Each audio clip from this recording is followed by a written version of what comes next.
నుంచి యాకోబు పత్రిక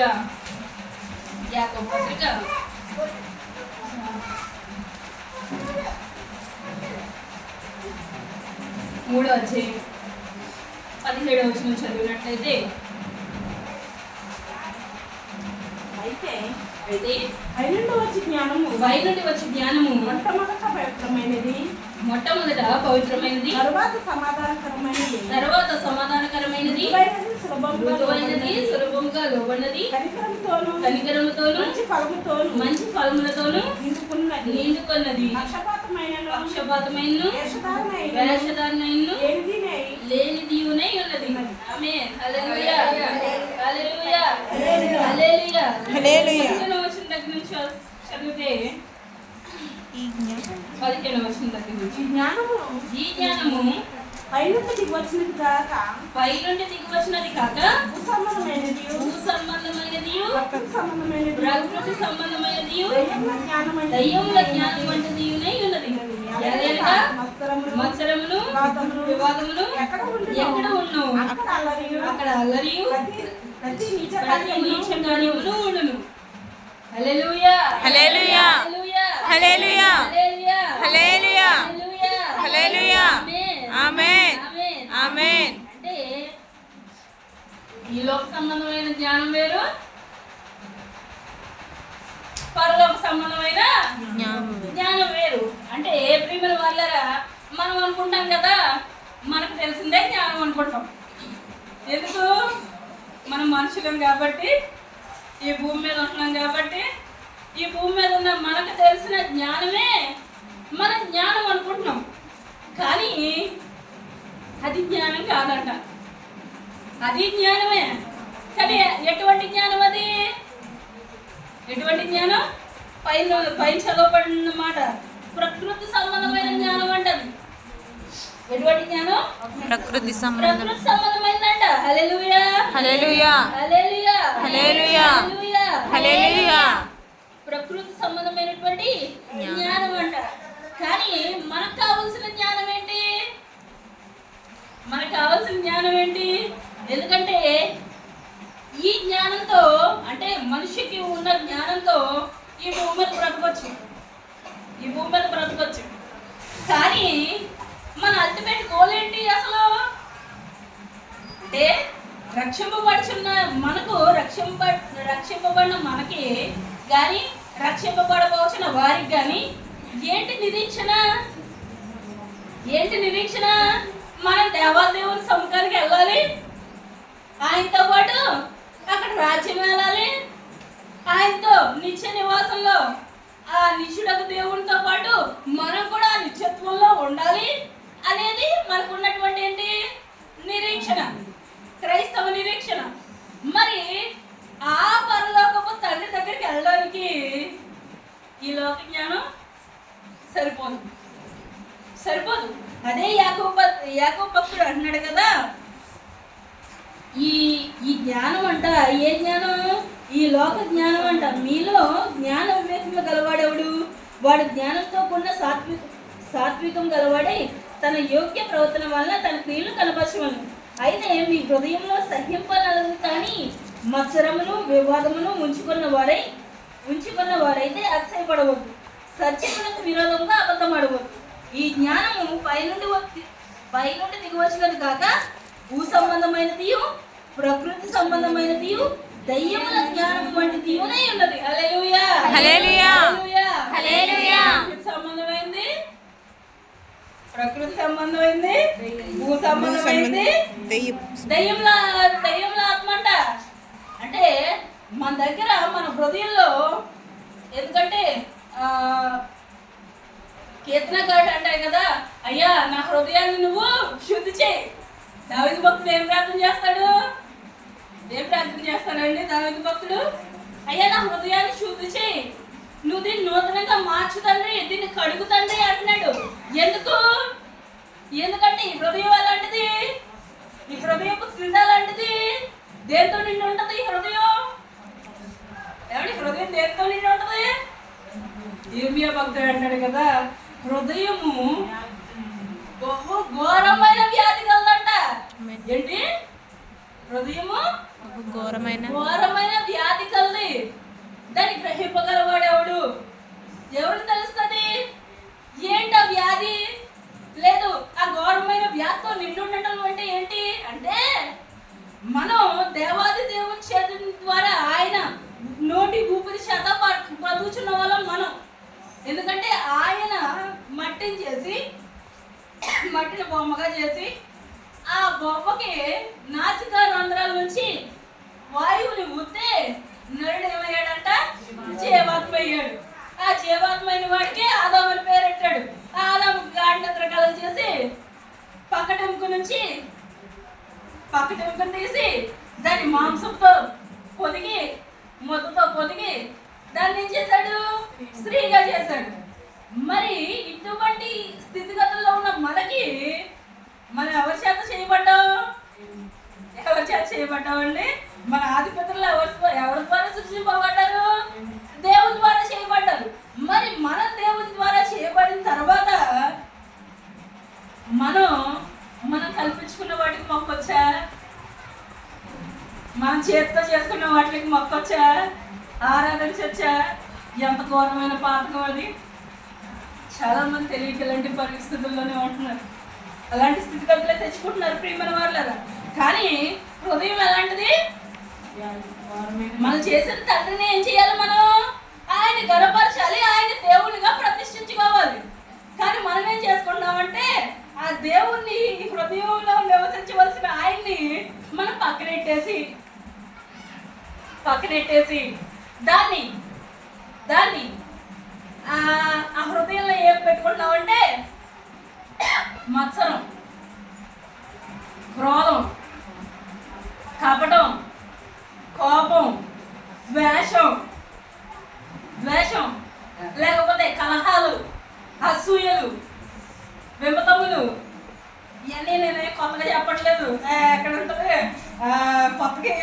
కొత్త పేర్లు చెప్తున్నాను అన్నట్టు చూస్తున్నాను. ఇంకా తిమోతికి రాసిన పత్రికలో 2వ తిమోతికి రాసిన పత్రికలో 3వ అధ్యాయంలో ఉంటది. అంత్యకాలంలో అపాయకరమైన కాలంలో వచ్చినట్టు ఎరిగి మనుషులు ఎలా మారిపోతారంట? స్వార్థ ప్రియులు అయిపోతారంట, సజ్జన ద్వేషులు అయిపోతారంట. హల్లెలూయా, హల్లెలూయా, హల్లెలూయా, హల్లెలూయా. ఏం చేసుకుంటున్నాం? దేవునికి హృదయంలో ఉండాల్సిన స్థానం తీసేసి ఆ స్థానంలో ఏం నింపేసుకుంటున్నాం? ఎవరి మీదన్నా కోపం, పగ, ప్రతీకారం, లేకపోతే ఆ కలహాలు ఇవన్నీ ఉన్నాయనుకోండి, అక్కడ దేవుడు ఉంటాడా? దేవుడు ఉండవు. ఎందుకంటే మన ఉగ్రతని ఎవరికి ఇవ్వాలి? ఎవరికి ఇవ్వాలి? తీర్పు తీర్చడం నా పని అన్నాడు దేవుడు. మనం ఒక్కసారి దేవుడి చేతికి అప్పచెప్పేసాం అనుకోండి, ఆ పరిస్థితులు ఎలా ఉంటాయో తెలుసా? అంటే చాలా మంది అనుకుంటారు కదా, వీళ్ళు చేతకానోళ్ళు, చేవలేని వాళ్ళు. అంటే మాట్లాడకపోతే చాలా మంది అభిప్రాయం ఏంటంటే వీళ్ళకి ఏం తెలీదు, లేదు మాట్లాడే స్థితిగతుల్లో లేరేలో, వీళ్ళ దగ్గర ఏమి ఉండదు అనుకుంటారు. కానీ ఆ మాట్లాడకపోవడం వెనకాల వాళ్ళు ఎవరిని తీసుకొస్తారో తెలుసా? ఎవరికి అప్పు చెప్తారో తెలుసా? నువ్వేమి తిట్టేసినా ఇవన్నీ శాపనార్థాలు ఏంటంటారు చాలా మంది. లేదా చాలా మాట్లాడేస్తూ ఉంటారు కోపంతో, క్రోధంతో. మనసు రేగిపోతూ ఉంటుంది హృదయం. కానీ నువ్వెంత తిడుతున్నా, నువ్వెంత దుమ్మెత్తపోతున్నా, ఎన్ని కపటమైన క్రియలు చేస్తున్నా అవతలోలు నిదానంగా ఉన్నారనుకోండి, నిమ్మలంగా ఉన్నారనుకోండి, ఏం చేస్తాం? ఇడికి ఉప్పు కారం తింటలేదు వేయడు, లేకపోతే లోకానుసారంగా ఎలా మాట్లాడతాం. కానీ ఒకవేళ ఆ వ్యక్తి ప్రార్థనాపరురాలు అయితే వాళ్ళు ఎవరిని తీసుకొస్తారో తెలుసా? వాళ్ళు ఎవరికి చెప్తారో తెలుసా? నువ్వు చేసేటువంటి పనులన్నీ తీసుకెళ్ళి ఎక్కడ పెడతారు? వాళ్ళు దేవుని పాదాల దగ్గర పెట్టేస్తారంట. తెలుసా మీకు? దేవుని పాదాల దగ్గర పెట్టేస్తే అంటే వాళ్ళు ఎవరిని తీసుకొస్తున్నట్టు? వాళ్ళతో పాటు ఎవరిని తీసుకొస్తున్నారండి? దేవుని తీసుకొస్తున్నారు మధ్యలోకి. నువ్వు ఎదురెళ్ళేది ఒకవేళ ప్రార్థన పడుతుంది వాళ్ళని. ఎందుకంటే మనం వాళ్ళ వెనకాల మాట్లాడచ్చు, ముందు మాట్లాడకపోయినా వాళ్ళ వెనకాల వాళ్ళ గురించి రకరకాలుగా మాట్లాడచ్చు. ఈ మాటలన్నీ కూడా తెలిసిన ఒకవేళ వాళ్ళు మౌనంగా ఉంటున్నారంటే వాళ్ళు ఎవరిని పెడుతున్నట్టు? మధ్యలో దేవుని పెడుతున్నట్టు. ఎందుకంటే మన పితరులు చేసిన పని అదే రక్షకే అన్నవాడు వచ్చి సిరియా దేశస్తుడైనటువంటి ఆ రక్షకే అనేవాడు వచ్చి హిజ్కియా రాజు దగ్గరికి దూతలను పంపి ఇష్టానుసారంగా మాట్లాడతాడు, రకరకాల మాటలు మాట్లాడతాడు. ఏదైనా మీకు చీమూనెత్తలు లేదంటారా? మన భాషలో చెప్పాలంటే ఇంకా ఘోరంగా మాట్లాడాడు రక్షకే అన్నవాడు. అలా మాట్లాడుతుంటే వీళ్ళందరూ కూడా వాళ్ళ ఏంటి మీ దేవుడా ఇంకా అశూర్ రాజు, సిరియా కాదు అశూర్ రాజు చేతిలోంచి ఇలా ఎవరన్నా తప్పింపబడ్డారా? కాబట్టి మీ దేవుడు కూడా మిమ్మల్ని రక్షించలేడు అని చెప్పి ఇష్టానుసారంగా మాట్లాడుతుంటే హిజ్కియా రాజు చేసిన పని ఏంటో తెలుసా? లెటర్ పంపించాడంట. ఆడు మాట్లాడటమే కాకుండా ఒక లెటర్ పంపించాడంట. ఎలా అని చెప్పి అడిష్టం వచ్చినట్టు రాసి ఆ లెటర్ తీసుకొచ్చి ఆ పత్రిక తీసుకొచ్చి దేవాదేవుని సన్నిధికి వచ్చి ఆ సన్నిధిలో పంచేశాడంట హిజ్కియా. వచ్చి దేవా యెహోవా సృష్టించి తండ్రి అని చెప్పి బట్టలు చెప్పుకొని గోని పట్టు కట్టుకొని ఏడుస్తుంటే వెంటనే యెహోవా దేవుని స్వరం వినిపించింది. వాడేసిన రెక్కలు నీ మీద కాదు, ఆడు అరుపులు ఆడు రంగులు నేను ఎన్నున్నాను, ఆడు నా మీదే రంగులేస్తున్నాడు కాబట్టి నేను చూసుకుంటాను అన్నాడు దేవుడు. హల్లెలూయా హల్లెలూయా హల్లెలూయా హల్లెలూయా. చేసిన పని అదే.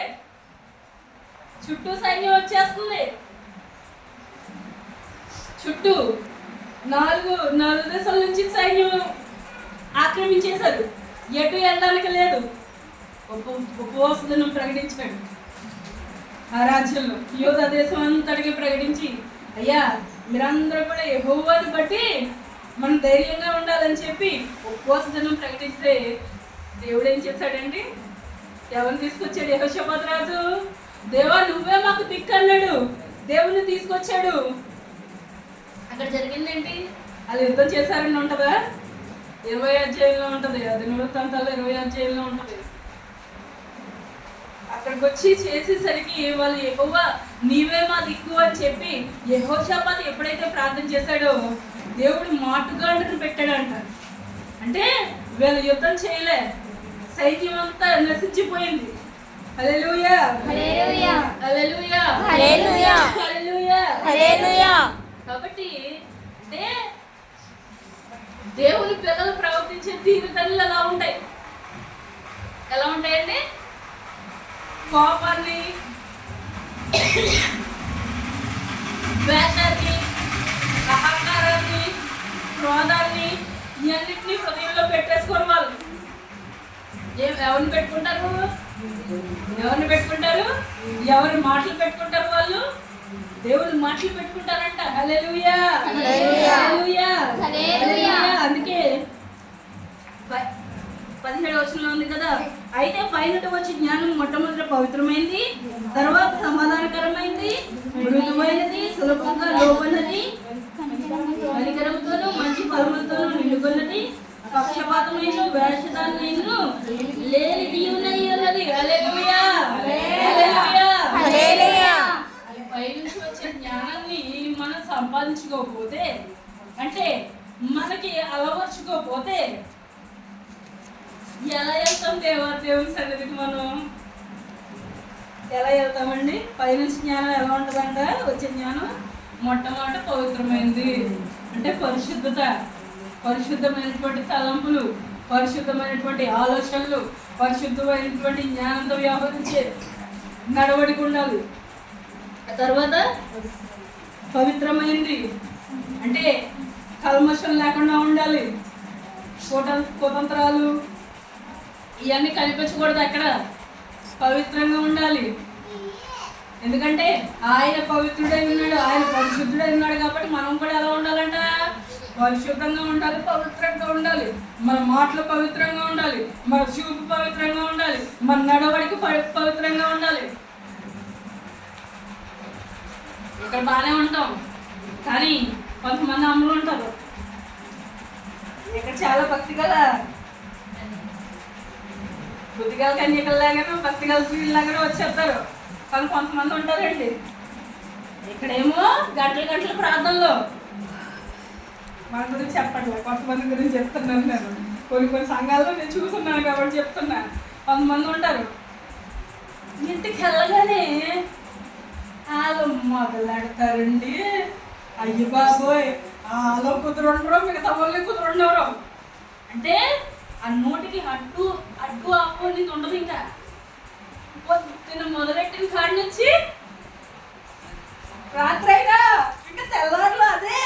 ఇంకా దుమ్మెత్త పోయడమే, ఆ పక్కన ఉన్న ఈ పక్కన ఉన్న ఎవరినో ఒకరు లేదా ఇంట్లో వాళ్ళు. కానీ ఆదివారం రాగానే అమ్మాయి చెప్ప తెలుసా, చక్కగా బైబిల్ ఇచ్చుకొని పొద్దున్నే మళ్ళీ అయ్యో టైం మెయింటెనెన్స్ చాలా పక్షులుగా వెళ్ళిపోతాడు. బైబిల్ పట్టుకొని చాలా చక్కగా ఆధార్ కంటే ముందు నేనే వెళ్ళాలన్నట్టు వెళ్తుంది అప్పుడు. కానీ ఇంటి దగ్గర చూస్తే గోవాలు చూస్తే ఆవిడ ప్రశాంతంగా ఉండదు, ఇంకా చుట్టూ ఉన్న కొంపల్లో ఎవరిన ప్రశాంతంగా ఉండవదు. అంత భయంకరంగా మాట్లాడుతుంది. అంటే ఉన్న స్థితిగతుల గురించి చెప్తున్నా. చాలా మంది ఇదే వ్యవహార శైలితో బ్రతుకుతున్నారు. ఇక్కడికి వచ్చిన తర్వాత భక్తి ఉంటుంది, ఇంటికి వెళ్ళిన తర్వాత భక్తి లేకపోతే ఎందుకు భక్తి? ఇక్కడికి వచ్చిన తర్వాత పరిశుద్ధత ఉంటుంది, ఇక్కడికి వచ్చిన తర్వాత మందిరానికి వచ్చిన తర్వాత పవిత్రత ఉంటుంది. ఇంటికి వెళ్ళిన తర్వాత పరిశుద్ధత పవిత్రత నీ హృదయంలో కానీ నీ మాటల్లో కానీ లేకపోతే ఆ భక్తికి అర్థం ఏంటి? హల్లెలూయా, హల్లెలూయా, హల్లెలూయా, హల్లెలూయా. పైనుంచి వచ్చిన జ్ఞానం కాదే కాదు. ఏ జ్ఞానం అంటది? ప్రకృతి సంబంధమైంది, భూ సంబంధమైంది, దైవ జ్ఞానం అంట. మరి మీ జ్ఞానం ఎలా ఉంది? మీ జ్ఞానం ఎలా ఉంది? ఎటువంటి జ్ఞానంతో నింపబడుతున్నాం? అపోస్తలుడైన పౌలు చెప్తాడు కదా చాలా పత్రికల్లో, యేసుక్రీస్తుని కూర్చున్న అనుభవ జ్ఞానం మీకు అందరికీ కావాలని మీ గురించి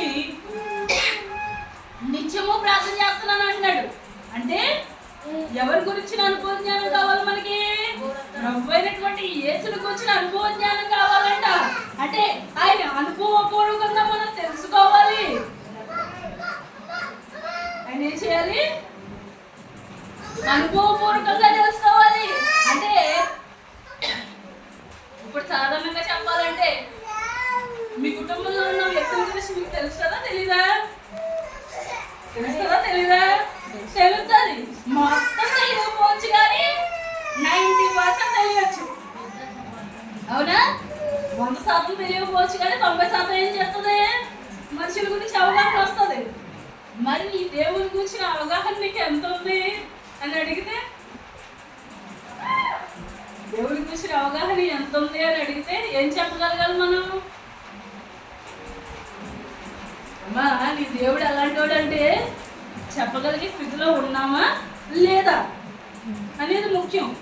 ఎందుకంటే ఊరికి పరలోక రాజ్యం వెళ్ళిపోవాలి అంటే బాప్తిసం తీసుకున్నాక మాత్రం మనం వెళ్ళాం. కానీ మన పౌరస్థితి ఎక్కడ ఉంది? ఫిలిప్పీ 3:20 ఉంటుంది. మన పౌరస్థితి పరలోకం ముందు ఉన్నదంట. ఆ పరలోక రాజ్యంలో ఉన్న పౌరస్థితి మందే. చాలా దేశాల్లో పౌరసత్వం కోసం కొన్ని వందల లేకపోతే లక్షల కోట్లు కానీ లేదా కోట్లు కానీ చెల్లించాల్సి ఉంటుంది. రీసెంట్గా జరుగుతున్న మ్యాటర్ ఏంటంటే అమెరికాలో ఉండాలంటే భారతీయులు $4 కోటి రూపాయలు అనుకుంటాం మేబీ, లేకపోతే డాలర్స్లో ఎంతో మరి తెలియదు, మన రూపీస్లోనో తెలియదు. ₹1 కట్టాలంటారు సంవత్సరానికి. ఉంటాడా ఎవడన్నాను? అంటే ఒక్కొక్క పౌరస్థితి, ఒక్కొక్క దేశంలో పౌరస్థితి కావాలి. ఆ దేశం పౌరస్థితి కావాలంటే మనం ఏం చెల్లించాలి? డబ్బులు చెల్లించాలి, వెల చెల్లించాలి. మరి ఆ పరలోక రాజ్యానికి పౌరసత్వం కావాలంటే, పౌరసత్వపు హక్కు మనకు కావాలంటే మనం కూడా ఏం చెల్లించాలి? వెల చెల్లించాలి. కానీ ఆ వెల దేవాది దేవుడు అయినటువంటి ప్రభు అయినటువంటి యేసు చెల్లించేశాడు, నీకోసం నా కోసం. దానికి తగ్గటువంటి బ్రతుకు కావాలి మనకి. హల్లెలూయా, హల్లెలూయా, హల్లెలూయా, హల్లెలూయా. చెల్లించేశాడండి. నా వెల చెల్లించేశాడు కదా, నేను వెళ్ళిపోతానంటే కుదరదు. దానికి తగ్గ విధి విధానాలు ఉన్నాయి. ఆయన ఏ రీతిగా అనుసరిస్తున్నాం, ఎలా బ్రతుకుతున్నాం, ఆయన చెప్పిన విధంగా మనం బ్రతుకుతున్నామా లేదా అన్నది ఖచ్చితంగా కావాలి. హల్లెలూయా, హల్లెలూయా, హల్లెలూయా, హల్లెలూయా. ఆ రాజ్యానికి, ఏ రాజ్యానికి? సుందరమైనటువంటి, దివ్యమైనటువంటి, పరిశుద్ధమైనటువంటి రాజ్యానికి మనల్ని వారసులుగా, హక్కుదారులుగా ఆయన చేస్తే దానికి తగ్గ బ్రతుకు మన దగ్గర లేకపోతే తప్పెవరిది? మందే. కాబట్టి ఇప్పటికైనా, ఇంకా అంత్యకాలంలో అయినా, ఎందుకంటే లోకంలో రకరకాలైన విషయాలు జరుగుతున్నాయి. మరి ఇప్పుడు కూడా మనలో ఆ అగ్ని మండించుకోకపోతే, పేతృపత్రులు అంటున్నారు కదా, పేతృపత్రికలోనే ఆయన రాస్తా మిమ్మల్ని మీరు పురుగొల్పుకోవాలని చెప్పి మీకు ఈ మాటలు రాస్తున్నాను అంటాడు. అంటే మిమ్మల్ని మీరు రేపుకోవాలి, మీ హృదయాలను మీరు రేపుకోవాలి కాబట్టి మీకు ఈ మాటలు రాస్తున్నాను అంటున్నాడు ఆయన. అంటే మనం చేయవలసిన పరిస్థితులు, మనం జీవించినటువంటి విధి విధానాల్లో మార్పులు రావాలి ఖచ్చితంగా. ఆ పరలోక రాజ్యానికి నేను వెళ్ళిపోతాను అంటే దానికి తగ్గినటువంటి బ్రతుకు కావాలి. ప్రభు అయినటువంటి యేసు ఏ రకంగా అయితే బ్రతికాడో ఆ రకమైనటువంటి బ్రతుకు కావాలి. పాపం లేకుండా, కల్మషం లేకుండా, కలుషితమైనటువంటి స్థితిగతులు లేకుండా మనం బతకాలి. పౌలు భక్తుడు అలాగే బ్రతికాడు. నేను క్రీస్తుని పోలి నడుచుకున్న ప్రకారము మీరు నన్ను పోలి నడుచుకుని అంటున్నాడు. ఎంత దొంగగా చెప్పాడండి ఆ మాట. ఖచ్చితం, యేసుని పోలి నడుచుకున్నాడు అతను. అందుకే మాదిరికరమైన జీవితాన్ని మీకు చూపిస్తాను అంటున్నాడు. మరి ఇవన్నీ లేకుండా నేను పరలోక రాజ్యం వెళ్ళిపోతానంటే ఎలా కుదురుతుంది? దేవుడు ఒప్పుకుంటాడా? మనం ఈ భూమి మీద ఏ విధాన్ని ఎక్కడన్నా ఒక చోటకి వెళ్ళాలంటే ఎన్ని అబ్జెక్షన్స్ ఉంటాయి, లేదు ఎన్ని అవాంతరాలు ఉంటాయి. కొన్ని చోట్లకి వెళ్ళాలంటే మనం కొన్నిటికి అప్లై చేసుకోవాలి. అవునా? ఓ దేశానికి వెళ్ళాలి. ఇప్పుడు మామూలుగా టికెట్ తీసుకుని వెళ్ళిపోతే సరిపోద్దా? అక్కడ నుంచి వీసా రావాలి, పాస్పోర్ట్ ఉండాలి, మన దగ్గర మన మీద నేర చరిత్ర ఉండకూడదు. ఇన్ని ఉంటాయి, ఇన్ని రకాల అప్లికేషన్స్ ఉంటాయి. మరి ఆ పరలోక రాజ్యానికి మనం వెళ్ళాలంటే పరిశుద్ధత, పవిత్రత, మృదుత్వం, కనికరం, హృదయ శుద్ధి ఇవన్నీ లేకుండా నేను దేవుని సన్నిధికి ఆ పరలోక పట్టణానికి వెళ్ళిపోతానంటే దేవుడు నో ఎంట్రీ బోర్డు పెట్టేస్తాడు. దేవుడు అక్కడికి వెళ్ళిన తర్వాత అందరూ చచ్చిపోయిన తర్వాత తీర్పు రోజున అప్పుడు అడుగుతాడు అనమాట, అమ్మా ఏం చేసావు నువ్వు, నీ క్రియలు. మనం ప్రతి ఇక్కడ ఉన్న వాళ్ళు అందరూ, ఈ భూమి మీద ఉన్న వాళ్ళు అందరూ జీవిత విధానం అంతాలో టీవీలోని ఫ్లాష్ బ్యాక్ ఎపిసోడ్స్ వేస్తారు కదా. అంటే ఇలా గుండ్రంగా తిరిగి అలాగా అలా పూర్వం చేసిన పనులన్నీ జ్ఞాపకం వచ్చే అవన్నీ దాంట్లో కనిపిస్తాయి. అలాగా ఆ పెద్ద తెర మీద మన బ్రతుకు అంతా ఆయన చూపిస్తాడు. అది చూపించినప్పుడు నువ్వు పశ్చాత్తాపడి ఆ పరిశుద్ధుల రక్తంలో మనం కడుక్కొని మన హృదయాలు పవిత్రపరచుకుంటే నిత్య జీవానికి లేదు అక్కడ చూపించిన తర్వాత అయ్యో ఎంత దౌర్భాగ్యంగా ప్రవర్తించాను, ఎంత పాపి పనులు చేశానా అని చెప్పి అప్పుడు రొమ్ము కొట్టుకున్నా ఉపయోగం ఉండదంట. నిత్య నరకంలో పడేస్తాడు దేవుడు. కాబట్టి ఇదే అవకాశం మనకి దేవుణ్ణి ఇంకా దగ్గరగా తెలుసుకోవడానికి, ఆయన కూర్చుని అనుభవ జ్ఞానం సంపాదించడానికి. హల్లెలూయా హల్లెలూయా హల్లెలూయా హల్లెలూయా హల్లెలూయా. కాబట్టి ఆ పౌరసత్వాన్ని సంపాదించుకోవడం ఎలాగా, అంటే దేవునికి దగ్గర అవడం ఎలాగా అన్న విషయాలు మనం ఆలోచన చేసుకోవాలి. తండ్రి నాకు ఈ విషయాలు నాకు నేర్పు తండ్రి అంటే తండ్రి నేర్పిస్తాడు ఖచ్చితంగా. నేను ఎలా ఉండాలి, నేను ఎలా ప్రవర్తించాలి, నాకు నేర్పు, నాకు తెలియచేయి తండ్రి అని ప్రార్థన చేస్తే ఆయన తెలియజేస్తాడు. ముందు అసలు ప్రార్థనే లేకపోతే, దేవుణ్ణి అడగడమే లేకపోతే దేవుడు ఎలా తెలియజేస్తాడు? దేవుడి నామ స్తోత్రం. హల్లెలూయా హల్లెలూయా. కాబట్టి పైనుంచి వచ్చే జ్ఞానాన్ని అపేక్షిద్దాం, పైనుంచి వచ్చే జ్ఞానం మీద ఆధారపడదాం. పైనుంచి వచ్చే జ్ఞానం అంటే ఏంటి? దేవుని జ్ఞానం, పరమైనటువంటి యేసు జ్ఞానం, పరిశుద్ధాత్మని జ్ఞానం. ఆ జ్ఞానంతో నిన్ను నింపిన తర్వాత నీ బ్రతుకులో అనేకమైన మార్పులు చోటు చేసుకుంటాయి. నీకు తెలీదు అని క్రమేణా క్రమేణా క్రమేణా ఆ మార్పులు చోటు చేసుకున్నప్పుడు వృద్ధి జరుగుతూ ఉంటుంది మనకు తెలియకుండా. హల్లెలూయా హల్లెలూయా హల్లెలూయా హల్లెలూయా హల్లెలూయా హల్లెలూయా. దేవుడి కొద్ది మాటలు దీవించును గాక. ఆమేన్. ఆమేన్.